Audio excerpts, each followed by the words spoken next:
Itu sebabnya kan lalu kemudian banyak orang yang berobatnya ke Singapura. Oke, ya. Karena Ya. salah satu Betul. salah satu faktornya itu adalah Ya. mungkin dokter kita di sini Betul. tidak sabar, tidak Ya.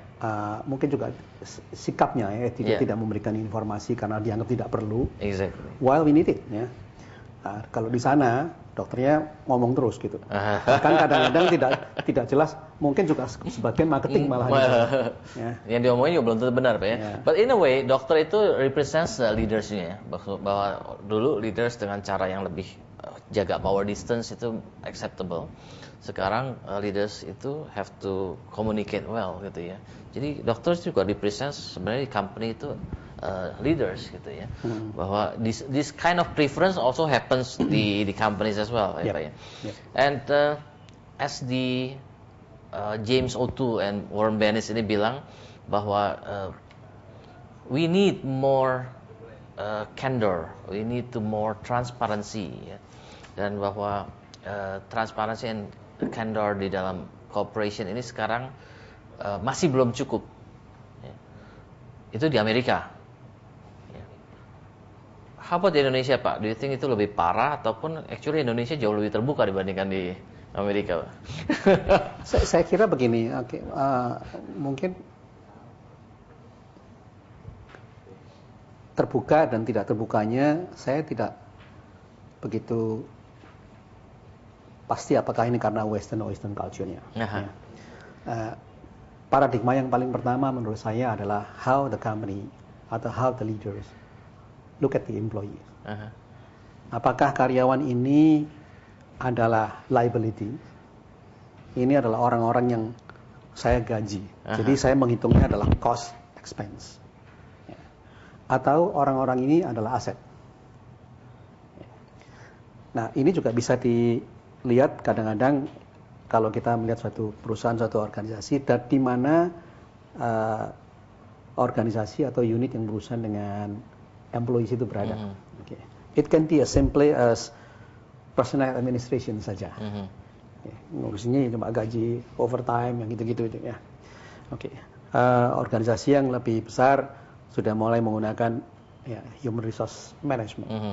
Lalu kemudian human resource development. Belakangan dan saya juga menggunakan istilah adalah human capital division. Karena kita menganggap bahwa itu aja bisa show the difference bagaimana walaupun company, itu kadang-kadang mungkin cuma nama doang ya. Iya, bagaimana company tapi treat itu the sendiri human resources ya, Pak. How you position. But we explore more for the next segment karena we have to break a little while ya buat iklan yang lewat. So Business Leaders and Intellectual Business Community, we break for a while buat masuk ke dalam segmen berikutnya. Dan buat Anda yang ingin berpartisipasi, silakan SMS ke 08 96 kali 788. Kita break untuk segmen berikutnya.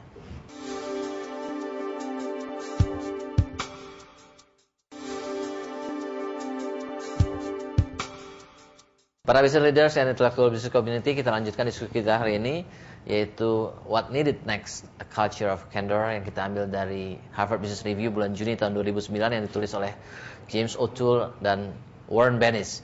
Kita sedang melihat how this tuntutan keterbukaan dan candor itu aplikasinya di Indonesia dan apakah warnanya juga sama seperti yang ditulis di artikel ini untuk Indonesia ini, karena this kind of things sangat berkaitan dengan kultur juga ya. Apakah memang kultur inilah yang dibutuhkan di dunia usaha untuk di masa mendatang, dan apakah warnanya kira-kira sama juga ya. Pak Yun, kita masih pada poin apakah on average, kita ngomong on average nggak one by one, on average kita menganggap memang kultur di perusahaan kita pada umumnya masih kurang terbuka. Kurang itu dalam arti kata seharusnya yang idealnya sekian tapi dia masih minus gitu ya. Jadi kalau memang walaupun kita tidak kurang terbuka tapi memang sebenarnya yang untuk efektif nggak perlu terlalu terbuka, that's fine gitu kan. Tapi mungkin apakah memang untuk we can be globally excellent kita harus lebih terbuka dibandingkan yang sekarang, Pak?